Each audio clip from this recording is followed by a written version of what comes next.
Hey everyone, Madison here with Health by Ratio, and in this video we're going to be addressing single-sided sciatic nerve pain as well as SI joint stability. I know those are two different things, but often the root causes have a lot in common. So we're going to discuss hip external rotation, how to assess it, and how to improve upon it ourselves from home. Now, before I get into that, for those of you who don't know who I am and what my team and I at Health by Ratio do, we are a team of licensed physical therapists, functional movement coaches, and corrective exercise specialists, as well as functional health coaches that take a holistic approach with our clients that get them out of recurring and chronic pains and injuries and tweaks and move them not just out of their towards their health goals and out of those chronic pains and injuries, but progress them toward their actual fitness goals themselves. So whether that is sports related, athletics related, or whether it's just being able to roll around with the kids in the yard or being able to function on a nice long hike and anywhere in between, that's what we're passionate about. We're trying to bridge that gap between rehabilitation and true functional fitness and health so that we can live the active lives that we want. So, like I said, we are going to be talking about in this video all about sciatica and SI joint issues to one side of the back or the other. And there are a number of things that factor into sciatic nerve pain as well as SI joint instability.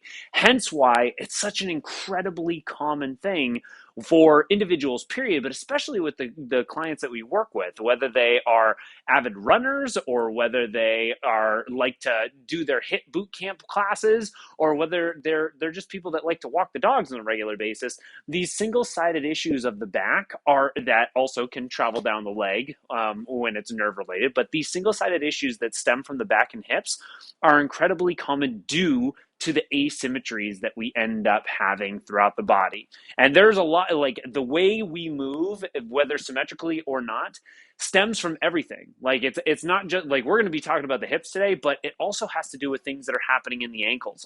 Actually, I would say almost always there's a hip imbalance that also pertains to an ankle range of motion deficit from one side to the other. Sometimes both, but often one ankle is more impacted than the other. Also, it stems up from the thoracic spine. If we have a certain rotation or a certain compression up here at the thoracic spine, it impacts the core, which impacts the hip. So there are some things that happen down at the ground and up top near the neck and shoulders that can make an impact to this. But again, often low-hanging fruit are asymmetries that are happening at the hips, and this is something that's easy enough for us to self-assess. Now, obviously, if you guys want some help, like if you feel like there maybe are some other imbalances around the body that are specific to you, I'd be more than happy to help. We offer free video assessments for everybody. We'll talk about that more at the end. But now, let's talk about these hips. And like I said, specifically in this video, I want to cover hip external rotation because this is such a common range of motion that people are missing and often have a glaring imbalance from one side to the other because often we sit differently throughout our day, meaning like we sit asymmetrically. Like some of us like to cross our right leg over the left, or we might have our special spot on the couch where we're always leaning to one armrest or the other, or maybe we tend to drive single-sided toward one armrest or the door or the door rest. Or one or the other. We might tend to pick up our kids and hold them on one hip and throw our weight to that one side. But we tend to do single-sided things that create imbalances, especially at the hips. Now, it can also impact the ankles and impact the shoulder girdle, but this is how we can at least address this low-hanging fruit. How to assess this, and if this is an area that we need to improve on. And then we're going to go over some key mobilization techniques that we can do really quick to improve this. But how we can assess this is grab a seat and get your feet hip width apart and them in line with those knees. And we're going to simply cross one ankle up over the other. And then if you can either record yourself of doing this, or you can kind of look down and get a feel this way, or you can look at yourself in the mirror, but try to gauge what degree you're able to get this knee to. And you'll feel a nice stretch to the outside of the hip. You'll see, all right, what level am I able to get that to? Now, be mindful of that down leg. Don't let it creep across the body like this. You want to keep that foot in place. And if you can't get your knee, if you're like this and you can't sit upright, okay, though, that definitely means we have a deficit in these hip external rotators, and that's going to be one of our low-hanging fruits we got to address. But then we got to do this to the other side. We got to see what does it look like when we compare the left to the right hand side. And does one side feel significantly tighter? Is there a way more intense stretch? Can I barely sit upright on one side versus the other one I can?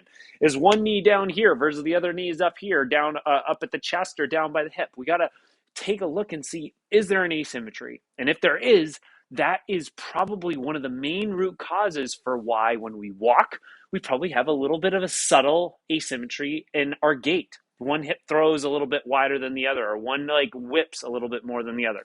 If we run, normally those deviations are exacerbated even more so. It's just a more extreme asymmetry at that pelvis. If we are squatting down to pick something up or bending over the sink to wash our face, we have these little subtle deviations, and this hip imbalance will cause us to activate our glutes asymmetrically from one side to the other, and that impacts how our core stabilizes our back and our pelvis. So something gets yanked on too aggressively and an SI joint gets thrown out of alignment, or the spine gets yanked on so aggressively that the nerve gets irritated and compressed and starts radiating down our leg. So we find which side's tighter. And sometimes, guys, it's the non-pain side that's going to be the problem child. So I might have this sciatic nerve flared up on the right-hand side, but it might be stemming from tightness that is actually more coming from this left hip external rotator. And that's what's causing me to load into that right hip or right side of the back. And that's what's irritating that nerve. So don't worry about whether it's on the pain side or not. Look at where the asymmetry is coming from. Now, where if you're tight on both sides, you can do this to both sides. If you are really tight to one side and not so tight to the other, then focus on this on the tight side. We're going to do two things. The first thing, we're going to massage this area out. And there are a number of spots we can hit. We can hit the piriformis. That's one that often gets really targeted, especially around sciatic nerve flare-ups. But we've had other videos on how to release that one. We could also target the hamstrings. It's another area that often gets targeted a lot around sciatic nerve and lower back pain and SI joint instability. Those can be important things. But today, I want to talk about this TFL. The TFL, the tensor fasciae latae, which sits on the outside of the hip. You find your hip bone, it is this meat right on the side of that hip bone. And that's where a lot of our tension occurs. And if we have some walking imbalances or running imbalances to our gait. So how we can release this thing is first, get our handy dandy trigger point ball. This can be a lacrosse ball. This can also be a tennis ball. You could even do this with your thumb or your hands if you want. You can do it with a foam roller as well. It's just a little bit broad, so it might not be quite acute enough for you to feel it. But if you have a ball, we're going to place it right on the side of that hip, right into the meat of that muscle tissue, right on the side of that hip bone. And then we're simply going to lay on our side. And this is probably going to be plenty intense for us. If it's too intense, feel free to take the one leg up off of it so you don't have as much pressure pushing down onto it. You can kind of offset your body a little bit more behind you so you don't have quite as much pressure on it. But you're going to find a hurt so good spot. Notice how I'm also supporting my neck here. I'm not just straining myself like this. Either get a pillow or put your hand underneath your neck, support yourself. Then, first thing we're going to do is breathe. Now, if you don't have a hot spot, scoot around. Scoot forward a little bit, scoot backward. You can shift this ball so that it's a little bit more toward the front angle of the hips. You're kind of on a 45-degree angle here. Explore. Find that good, hurt so good area that needs to be massaged. And for the next couple of minutes, we're going to breathe deeply through our belly. Use some diaphragmatic breath work to calm down our nervous system. And then we're going to move gently in this area to encourage extra blood flow to it. So how we can do that is first we're going to contract the area and relax it. So we can, with some nice deep breaths, we can push this down knee into the ground. That'll lift me up off the ball a little bit and it'll tighten that area. So it actually shouldn't be very painful in that moment because you're taking some pressure off of it and you're engaging the area. But then we're going to exhale, relax into it, melt onto it, and then we can do it again. Contract that area, lift up, and then exhale onto it, sink into that area. Doing that a handful of times can start to calm down the area while pumping some much needed blood flow to that sticky tissue.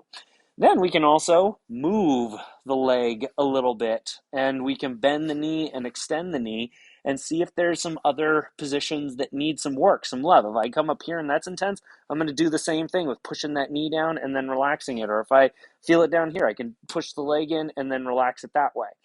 Then finally is I can scrub into this a little bit, kind of give myself my own massage. Again, all the while I'm breathing deeply through my belly to relax this guy. Once I feel this thing release a little bit, whether that took me a minute, whether that took me 5 minutes, it doesn't matter. I'm committing until I feel that like 7 out of 10 on the pain scale go to like a 3 out of 10, like significantly relaxed. When I feel that difference, cool, I'm done. Now I can complement it with the stretch. And now I can just do the assessment. So that assessment where I just sat, crossed my leg, and just kind of gently guide that knee down. This is a good stretch to that hip, and that can be effective enough. But if you guys have super bands, which these are pretty inexpensive, you can get a whole set for like $30 on Amazon. These super bands are our main go-tos with our clients in our program. They're great for functional exercise, but they're also really good for really deep stretching, guided stretching.